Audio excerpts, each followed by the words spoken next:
Mateus capítulo 26. Então o Senhor Jesus, ele estava comemorando a última ceia antes de ir para a cruz. E no versículo 28, o Senhor Jesus, ele dá o cálice com a bebida, com o vinho, né, para os discípulos beberem. E ele diz assim, no versículo 27, a seguir tomou um cálice, né, um copo, né, irmãos, e tendo dado graça, o deu aos discípulos, dizendo, bebei dele todos, porque isto é o meu sangue, o sangue da nova aliança, derramado em favor de muitos, para a remissão dos pecados. Aquele vinho, ele não se transformou no sangue de Jesus, ele era só vinho. O Senhor Jesus falou, isso é o meu sangue, não é que ele pegou, cortou o dedo dele e derramou sangue ali dentro do... Não é isso. Mas o Senhor estava dizendo que aquele vinho, ele representava o sangue dele, que ia ser derramado na cruz. É um ensino errado a gente pensar que o vinho se transformou em sangue. Isso não aconteceu, até porque é proibido comer sangue, né? A Bíblia diz que não é bom o crente comer sangue. Então ninguém está comendo sangue aqui. Mas o Senhor Jesus está colocando isso como uma forma da gente lembrar, né, do preço que ele pagou e do sangue que ele derramou em nosso favor. No versículo 28 diz, porque isso é o meu sangue, o sangue da nova aliança derramado em favor de muitos, para a remissão de pecados. O objetivo é perdão de pecados. A Bíblia ensina que não existe perdão de pecado sem derramamento de sangue. Como que é isso? Se alguém magoar, ferir você, te fazer uma coisa terrível, te roubar, matar um filho seu, o primeiro desejo que a gente tem é derramar o sangue daquela pessoa, é matar ela, é a vingança. Alguém que ofendeu, a gente quer se vingar. Os nossos pecados, irmãos, eles ofendem a Deus. E a ira de Deus, ela exige o derramamento de sangue para perdão de pecado. O problema é que nós não temos condição de pagar os nossos próprios pecados, porque o nosso sangue perdeu o valor, porque nós estamos contaminados pelo pecado. E Deus exigiu um sangue perfeito, precioso, sem pecado. E só o Senhor Jesus tem esse sangue para oferecer. E por isso que ele morreu no nosso lugar. A Bíblia diz que esse sangue foi derramado em favor de muitos. Quem são esses muitos? Lá em Isaías, no capítulo 53, 11, havia uma profecia sobre essas pessoas que iam receber o benefício desse sangue, que iam receber o perdão desse pecado, dos seus pecados. Isaías 53, 11, a palavra de Deus nos diz assim, ele verá o fruto do seu penoso trabalho, né? Todo o trabalho que ele fez ali na cruz, do penoso trabalho de sua alma e ficará satisfeito. O meu servo, aqui é Deus falando do Senhor Jesus, né? O justo, com o seu conhecimento, justificará a muitos, porque as iniquidades deles levará sobre si. Então, o meu servo justo, com o seu conhecimento, ele sabia o que ele estava fazendo, ele sabia quem ele estava salvando, e com o seu conhecimento justificará a muitos. Justificar é quando uma pessoa está devendo, e alguém vai e paga a conta dela. E aí ela passa a ficar justa. Ela já está certa, está ajustada a conta. E nós não temos como pagar a nossa conta. Talvez você pense, mas irmão Assírio, eu não estou devendo, não roubei, não matei. Mas todos nós, irmãos, temos maus pensamentos. Ah, eu não tenho, eu só penso coisa boa. É mentira. Todos nós temos maus pensamentos e Deus vê. Por conta disso, a nossa vida ofende a Deus o tempo todo. E a ira de Deus está sobre o pecado, sobre o pecador, sobre o mau pensamento. E nós não temos como pagar essa conta. Por isso, nós somos dependentes do Senhor Jesus para a nossa salvação, dependentes do sangue dele. Só ele pode pagar a nossa conta. E ele sabe a conta de quem que ele paga. Porque ele tem conhecimento perfeito, ele conhece todas as pessoas, todos os pensamentos e todos os corações. Voltando a Mateus, no versículo 26, no capítulo 26, e no verso 29, e o Senhor Jesus estava falando, e digo-vos que desta hora em diante, eu não beberei deste fruto da videira. Era a última vez que ele estava tomando aquele vinho, porque ele já ia para a cruz, tá, irmãos? Até aquele dia em que hei de beber novo convosco no reino de meu Pai, quando ele voltar de novo, já ressuscitado. E tendo cantado um hino, igual a gente cantou agora aqui, eles saíram para o Monte das Oliveiras. E o Senhor Jesus terminou aquela ceia e foi com eles para o Monte das Oliveiras, onde ele ia orar, né? Então Jesus lhes disse, esta noite todos vocês vão se escandalizar comigo. Vocês vão me abandonar, vocês vão deixar de me seguir. Porque está escrito, tem uma promessa, uma profecia. Lá em Zacarias tem essa profecia. A palavra de Deus diz assim, ferirei o pastor e as ovelhas do rebanho ficarão dispersas. Ou seja, a partir do instante que Jesus vai morrer, vai ser ferido, os discípulos vão fugir. Era a profecia que estava lá em Zacarias. Essa profecia, só para os irmãos saberem, né? Vamos ver se ela está em Zacarias no capítulo 13, versículo 7, mas não vamos ler agora, tá? Muito bem. Versículo 32. Aí o Senhor Jesus falou assim, mas depois da minha ressurreição, que ele ia ressuscitar, né? Irei adiante de vós para a Galileia. Ele está dizendo assim, eu vou ressuscitar e eu vou voltar para ficar na frente, para conduzir vocês. Disse-lhe Pedro, não, Senhor, de jeito nenhum. Ainda que venhas a ser um tropeço para os outros, para todos os outros, mas eu não. Eu nunca, para mim, nunca o Senhor vai ser um tropeço. Eu nunca vou te negar.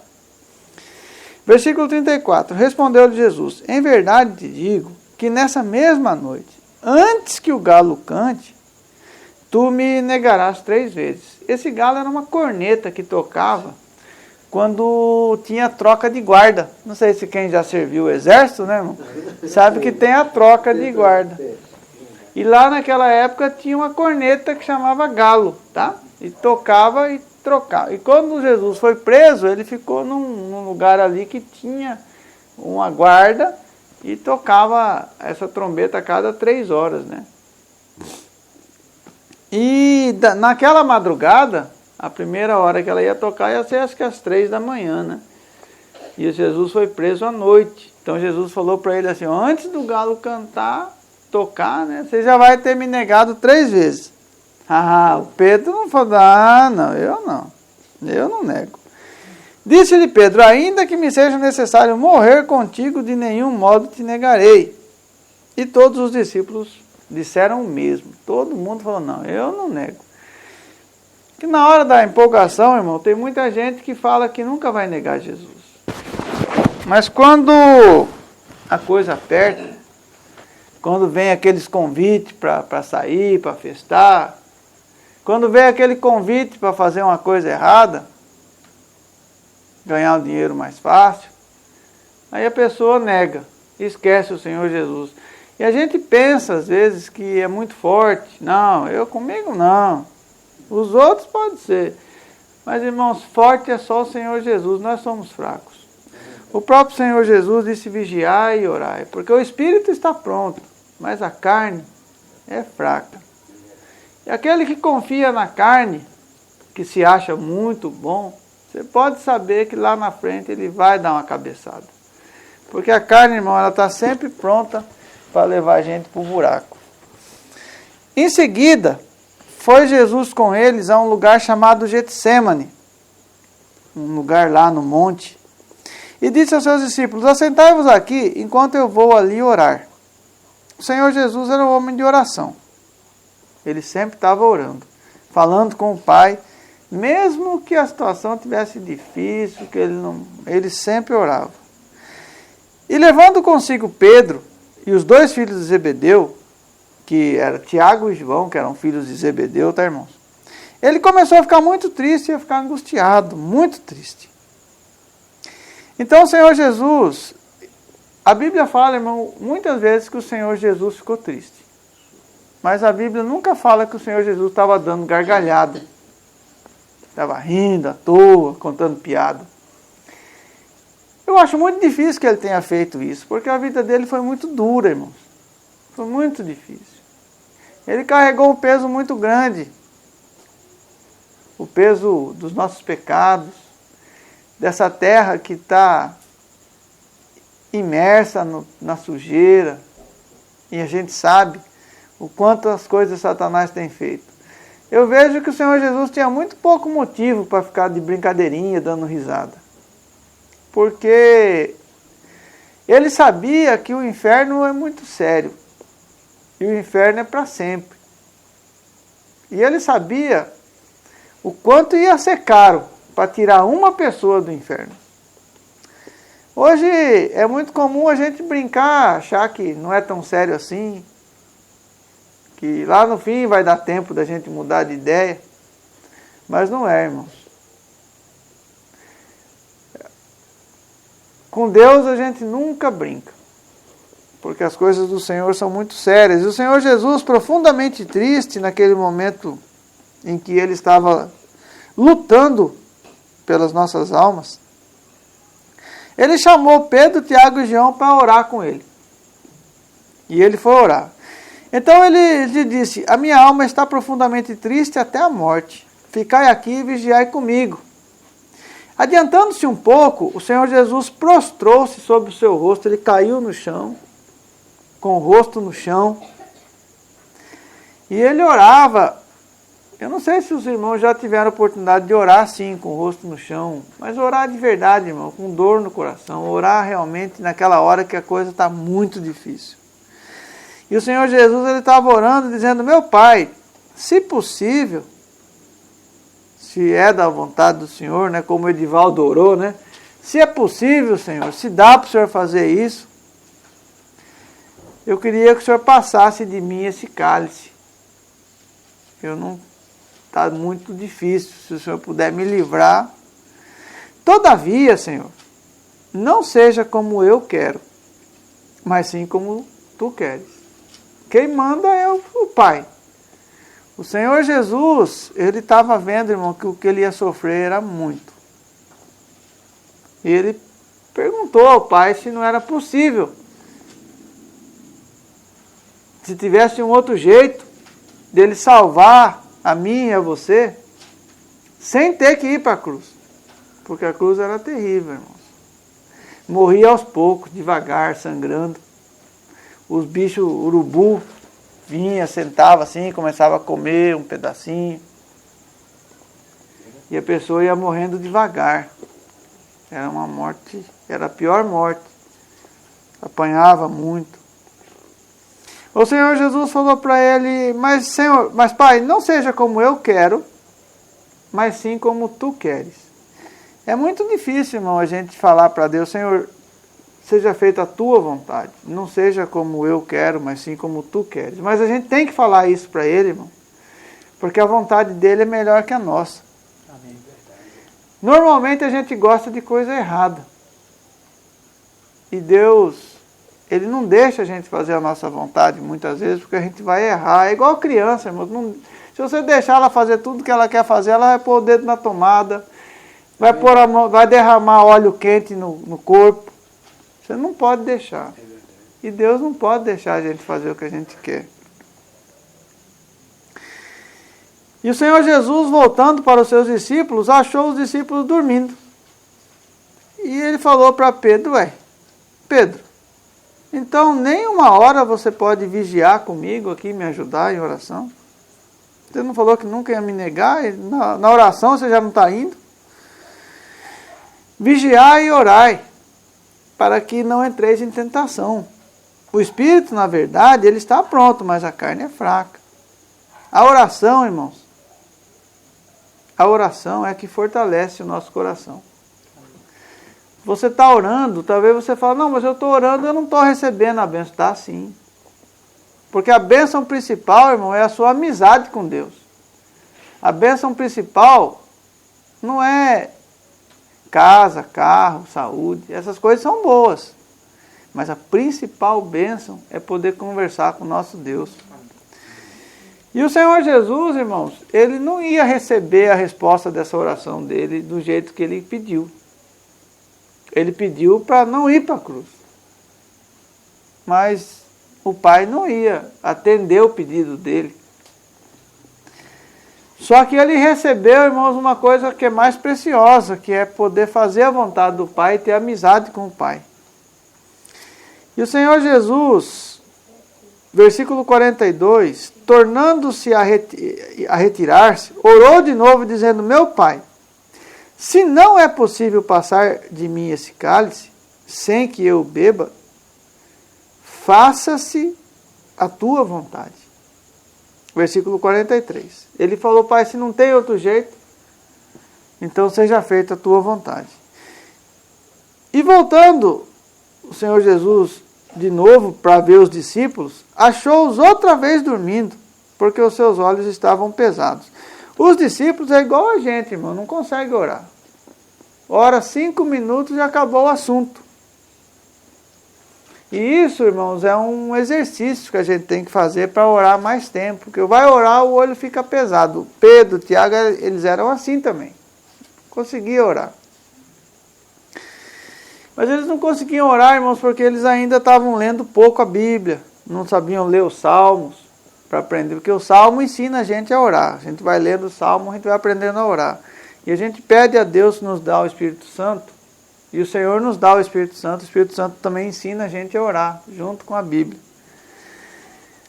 E aí o Senhor Jesus, deixando-os novamente, foi orar pela terceira vez, pedindo as mesmas palavras. Orou 3 vezes, irmão, pedindo se ele podia escapar da cruz. Mas o Pai negou o pedido dele. Porque não tinha outro jeito. Talvez, irmãos, lá no seu coração, você pode pensar que o Senhor Jesus estava um pouco covarde ali.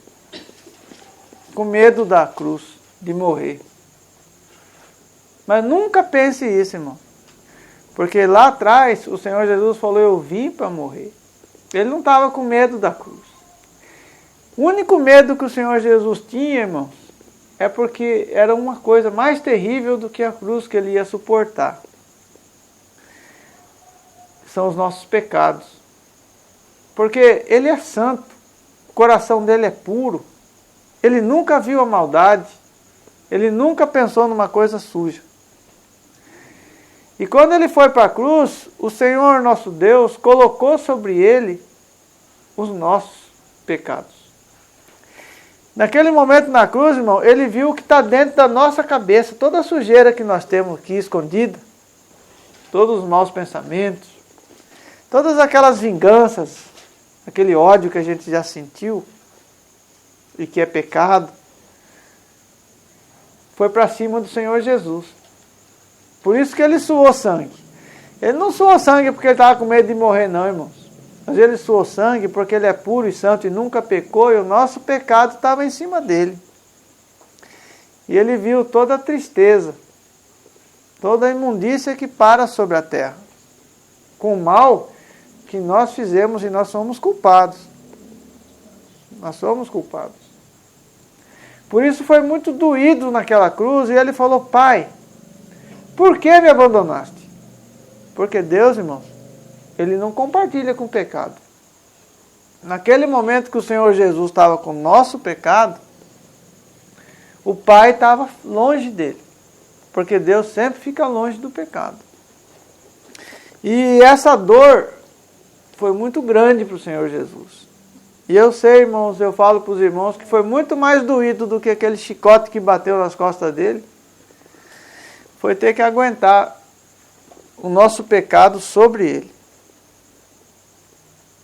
Então, o Senhor Jesus voltou da oração, no versículo 45, para os discípulos, e ele disse: ainda estão dormindo e repousando? Vocês estão aí tranquilos? Vocês não têm ideia do perigo que a alma de vocês corre se vocês forem para o inferno. Por isso que está aí dormindo. Está despreocupado.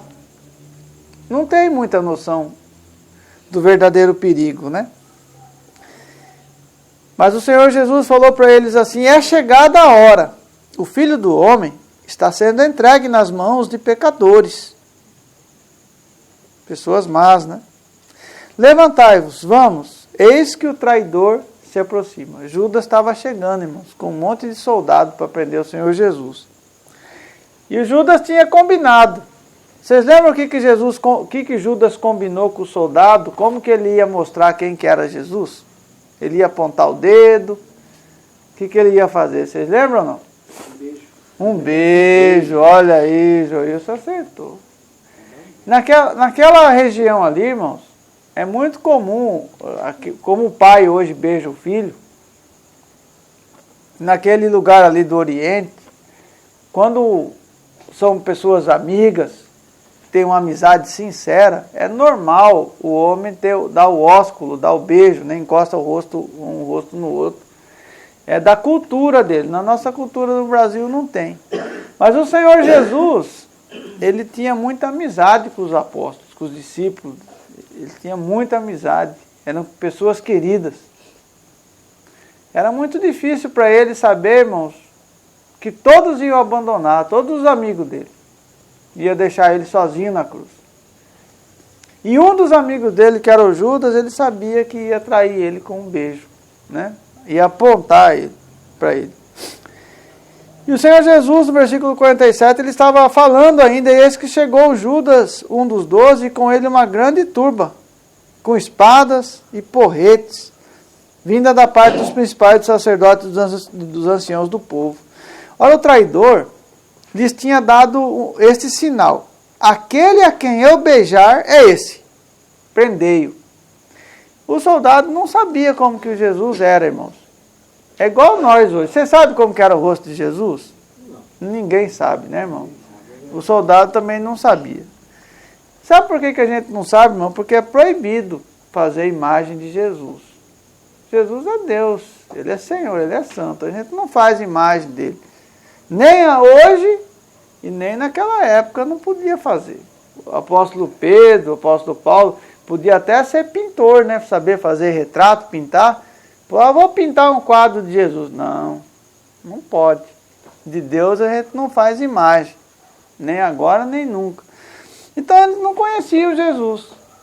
Aí o Judas falou: mas eu vou dar aquele que eu der o beijo é esse. Pode prender. Esse foi o sinal da traição que fizeram com eles. E logo, aproximando-se de Jesus, lhe disse: salve, mestre. E ele ainda chegou cumprimentando Jesus como se ele fosse uma coisa boa, né? E o beijou. Jesus, porém, lhe disse: amigo, para que vieste? O Senhor Jesus fez essa pergunta para ele refletir um pouquinho, né, no que ele estava fazendo. Nisto, aproximando-se os soldados, né, deitaram as mãos em Jesus e o prenderam. E eis que um dos que estavam com Jesus, estendendo a mão, sacou a espada e, golpeando o servo do sumo sacerdote, que era um dos soldados, né, o apóstolo Pedro pegou a espada e cortou a orelha do Malco, que era aquele soldado ali. Mas o Senhor Jesus falou: calma lá, Pedro. Então Jesus lhe disse: põe a sua espada na bainha, pois todos os que lançam mão da espada, a espada perecerão, né? Aquele muito violento, que gosta de arma, que é valente, Pode ser que um dia a valentia dele vira contra ele, né, irmão? E o Senhor Jesus estava falando assim, olha, o meu evangelho, ele não é pregado à força. Não é pela força do braço, pela força da espada que as pessoas vão crer no Senhor Jesus. Houve um tempo na história da igreja, irmãos, que a igreja, quem falava que não era da igreja católica, eles mandavam matar. E eles queriam, através da espada, fazer com que as pessoas acreditassem. Mas o evangelho do Senhor Jesus não é para ser assim. O Senhor Jesus falou, não é assim não, Pedro. Versículo 53. Acaso pensas que eu não posso rogar ao meu Pai e Ele mandaria nesse momento mais de 12 legiões de anjos? Como, pois, se cumpririam as Escrituras, segundo as quais assim deve suceder? Então o Senhor Jesus falou, está escrito que eu tenho que morrer pelos pecados. Se eu quisesse ser salvo da cruz, eu pediria ao Pai, Ele me tirava daqui e não ia salvar a vida de ninguém. Mas o único caminho para perdoar pecado é a cruz de Cristo. Então o Senhor Jesus tinha que ir para a cruz e Ele queria ir. Porque Ele perguntou ao Pai, Senhor, tem outro jeito? O Pai falou, não, esse é o único jeito. Então, amém, eu vou. E Ele resolveu ir, irmãos. E Ele estava disposto por causa do preço pelas nossas almas. Naquele momento, disse Jesus às multidões, vocês saíram com espada, porrete para prender-me, como se fosse um bandido. Mas todos os dias, lá no templo, eu me assentava com vocês, ensinava vocês, e vocês não me prenderam. Por quê? Tudo isso, porém, aconteceu para que se cumprissem as Escrituras dos profetas. O Senhor Jesus, Ele estava mostrando o quanto a palavra de Deus, irmãos, é perfeita, é santa, ela sempre se cumpre. O Senhor Jesus falou, vocês não me prenderam lá na cidade por causa do cumprimento da profecia, tinha que ser aqui. Porque a Bíblia, irmão, nenhuma vírgula da Bíblia vai ficar sem ser cumprido. Por isso que ler a palavra de Deus é algo muito tremendo, muito precioso. Então, os discípulos, irmãos, naquele momento que a coisa apertou mesmo, estava difícil, os discípulos todos, deixando, fugiram. Eles fugiram. Talvez, irmãos, se nós estivéssemos lá, bem provavelmente, a gente também tinha fugido. Talvez a gente negue o Senhor Jesus por muito menos do que isso. Talvez, irmão, se o Senhor Jesus convidasse para a gente para orar, a primeira coisa que a gente ia fazer é querer dormir. Por isso, é importante refletir na palavra de Deus, como nós precisamos nos aproximar do Senhor, buscar, pedir ao Senhor que nos sustente, né? Como o irmão Gerson falou no início, que Ele nos fortaleça, que Ele nos ensine, nos capacite, que Ele nos dê o Espírito Santo, para a gente obedecer Ele com fidelidade e nunca negá-lo. Porque o mundo, irmão, vai fazer muita oferta para a gente negar o Senhor Jesus. Mas a gente precisa permanecer firme, porque a palavra nos diz que aquele que perseverar até o fim será salvo. Vai passar a eternidade na alegria da presença do nosso Deus. Amém, irmão? Amém. Deus muito os abençoe. Vou passar para o irmão Gerson, para ele continuar aí com a nossa... Amém, irmão.